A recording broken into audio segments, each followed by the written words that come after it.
લોકો રસ્તા માટે અહીંયા વલખા મારી રહ્યા છે, તો કઈ રીતે જોઈ રહ્યા છો? 7-7 ટર્મથી સાંસદ અહીંયા છે, એ વાતો કરે છે કે ભાજપ આવવાથી વિકાસ છે. આ સાંસદ શ્રી મનસુખભાઈ વસાવાનું અને મારા મમ્મીનું મૂળ ગામ છે, મારું મોસાણ અહીંયા છે. અમે પણ અવારનવાર આવતા હોય છે, ત્યારે આ વિસ્તારના ગામના આગેવાનો અમને રજૂઆત કરતા હોય છે અને અમે પણ જોઈએ છીએ.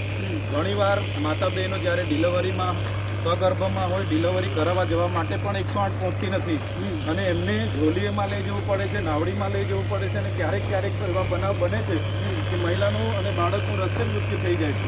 જ્યારે એક બાજુ સ્ટેચ્યુ ઓફ યુનિટી એ દેશની દુનિયાની સૌથી ઊંચી પ્રતિમા છે અને એની બાજુમાં આવેલા અમારા જૂનારાજ ઐતિહાસિક ગામનો રોડ નથી બનતો, એ બાબતે અમને ખૂબ જ દુઃખ છે.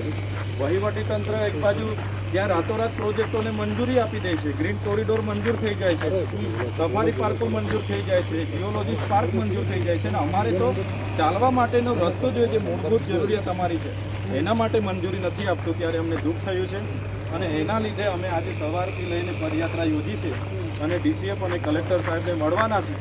દિન 15માં અમારો રસ્તો ચાલુ થઈ જાય એવી અમારી માગણી છે. અગર આમ નહીં થશે તો આવનારા દિવસોમાં વડાપ્રધાન શ્રી નર્મદામાં આવવાના છે, સ્ટેચ્યુ ઓફ યુનિટી એકતાનગર ખાતે. ત્યારે અમે બધા જ અસરગ્રસ્ત ગામોના લોકોને સાથે રાખીને વડાપ્રધાનશ્રીને રજૂઆત કરવા માટે અમે જઈશું. સાંસદે તમે રજૂઆત કરી છે કે તમારું ગામ તમારા મત વિસ્તારમાં આવતું ગામ? મનસુખભાઈને અગાઉ પણ ગામના આગેવાનોએ રજૂઆત કરી હતી. એમણે જિલ્લા સંકલન કે એમની જે તે જગ્યાએ એમણે પણ રજૂઆત કરી હશે, પણ વહીવટી તંત્ર જે બે બાજુનું એ કરે છે, એક બાજુ રાતોરાત પ્રોજેક્ટો મંજૂર થઈ જાય, ગ્રીન કોરિડોર મંજૂર થઈ જાય અને આ રોડ ના થાય, ત્યારે મનસુખભાઈએ પણ સમજવું પડશે, અમારે પણ આમાં ઉતરવું પડશે અને આવનારા દિવસોમાં ધારાસભ્યએ પણ આની ગંભીર નોંધ લેવી પડશે. માત્ર વાતો કરવાથી ચાલવાનું નથી, રોડ નહીં બને એના માટે ઉગ્ર રજૂઆત કરવી પડશે, કેમ કે એમની સરકાર 30 વર્ષથી છે, એટલે એમણે પણ ઉગ્રતાથી આગળ રજૂઆત કરવી પડશે. આ પદયાત્રા માટે તો અમે પોતે ગામના આગેવાનો સાથે રાખીને અમે પદયાત્રા યોજી છે અને મનસુખભાઈને આ પોતાનું મૂળ ગામ છે, એમને પણ ખબર જ છે આ સમસ્યાનું, એટલે આ પદયાત્રામાં અમે એમને આમંત્રણ નથી આપ્યું અને આમંત્રણ આપતા તો પણ અમારી સાથે ક્યારે આવતા નથી. અચ્છા, તો આજે ફોરેસ્ટ વિભાગની કચેરીએ જઈ રહ્યા છો, શું રજૂઆત છે, શું માંગ છે, ત્યાં જઈને શું માંગ કરશો? ફોરેસ્ટવાળા કેવડિયામાં સ્ટેચ્યુ ઓફ યુનિટીમાં આ જ જિલ્લામાં રાતોરાત મોટા પ્રોજેક્ટોને મંજૂરી આપે છે, નવા રોડ નીકળે છે. આ તો જૂનો રોડ છે, એના પર જ ડાંબર કામ કરવાનું છે, તો ત્યાં એમને ફોરેસ્ટની ક્લિયરન્સની પરવાનગીની એનઓસી જોઈએ છે.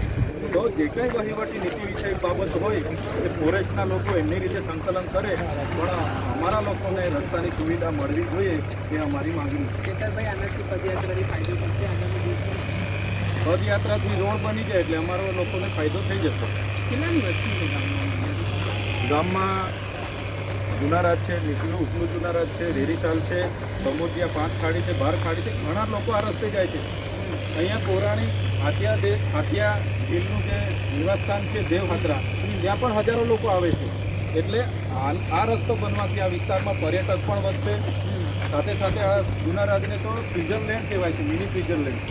એનું ડેવલપ થાય, ઇકો ટુરિઝમનો ડેવલપ થાય તો લોકોને રોજગારી પણ મળશે, તો એનાથી ઘણા લોકોને ફાયદો થાય. તમારો મત વિસ્તાર નથી છતાં તમે લોકો માટે લડત ચલાવી રહ્યા છે. એના સ્થાનિક ધારાસભ્ય છે દર્શનાબેન દેશમુખ, તેઓ મુલાકાત લેવા માટે આવ્યા છે ગામની, ક્યારેક આ રોડ રસ્તાથી પસાર થયા છે? મને એ બાબતની વધારે વિશેષ જાણ નથી, પણ તમે જ્યારે મળો એમને તો તમે એ બાબતે એમને પૂછી લેજો. મને કંઈ આ બાબતની જાણ નથી. અચ્છા, આ નાવડીમાંથી તમે પસાર થયા, એના વિશે શું કહેશો કે આવી રીતે લોકોને હાલાકીનો સામનો કરવો પડે છે? એટલે જનતાના જનપ્રતિનિધિ તરીકે તમે પણ એ જગ્યાથી પસાર થયા, તો એ અનુભવ વિશે શું કહેશો? હા, જે અનુભવ છે, ક્યારેક જે બોટ પલટી ખાય છે, જે રીતના હરણી બોટકાંડ બન્યો એવા કાંડ પણ અહીંયા બની ગયા, તો એ બહુ ગંભીર બાબત છે. સરકારે વિચારવું જોઈએ. રાજા રજવાડા વખતનું ગામ છે, પૌરાણિક ગામ છે. કોટિલ રાજા અહીંયા એનું રજવાડું હતું, હાથિયા ભીલનું રજવાડું હતું, ગોહિલ વંશ રાજાનું રજવાડું હતું અને એ લોકોએ આટલું મોટું યોગદાન આપ્યું છે. તો એમની મૂળભૂત જરૂરિયાત રસ્તો છે, તો રસ્તાની સુવિધા કરી આપવી જોઈએ એવી અમારી માગણી છે. ખૂબ આભાર હતા ડેડિયાપાડાના ધારાસભ્ય